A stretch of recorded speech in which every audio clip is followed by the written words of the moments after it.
اگر یہ ویڈیو آپ کے سامنے آئی ہے تو اس کو اللہ کی طرف سے ایک پیغام سمجھیں، کیونکہ آپ کے سامنے بہت ساری ویڈیوز تھیں لیکن آپ نے اس ویڈیو کو دیکھنا چاہا۔ جب تم سے صبر نہیں ہوتا تو اللہ تعالیٰ فرماتا ہے، کبھی کبھی انسان زندگی کے ایسے موڑ پر آ جاتا ہے جہاں دل ٹوٹنے لگتا ہے، آنکھیں خاموشی سے روتی ہیں اور صبر کرنا بہت مشکل محسوس ہوتا ہے۔ انسان سوچتا ہے کہ آخر میری دعا کب قبول ہوگی، میری تکلیف کب ختم ہوگی۔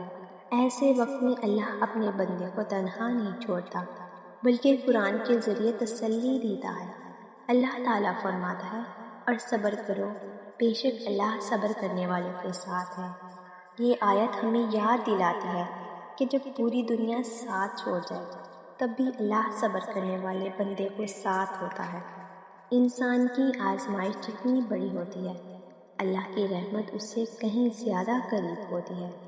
ایک اور مقام پر اللہ فرماتا ہے، بے شک مشکل کے ساتھ آسانی ہے، یعنی تمہاری رات چاہے کتنی ہی لمبی کیوں نہ ہو، صبح ضرور آئے گی۔ اللہ تعالیٰ تمہارے آنسو دیکھتا ہے، تمہارے دل کا درد جانتا ہے، اور وہ وقت بھی جانتا ہے جب تم مزید برداشت نہیں کر سکتے۔ نبی کریم صلی اللہ علیہ وسلم نے فرمایا، مومن کو جو بھی تکلیف، پریشانی، غم یا اذیت پہنچتی ہے، حتیٰ کہ کانٹا بھی چبھتا ہے، تو اللہ اس کے بدلے اس کے گناہ معاف فرما دیتا ہے۔ یہ دنیا آزمائش کی جگہ ہے، ہمیشہ کی راحت کی نہیں۔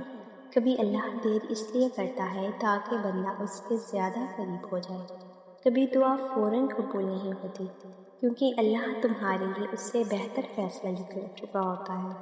جب تم ٹوٹ کر سجدے میں روتے ہو اور کہتے ہو، یا اللہ اب مجھ سے صبر نہیں ہوتا، تو اللہ اپنے بندے سے فرماتا ہے، میں تمہارے دل کی ہر آواز سن رہا ہوں، بس تھوڑا اور صبر، میری مدد بہت قریب ہے۔ اس لیے کبھی مایوس مت ہونا۔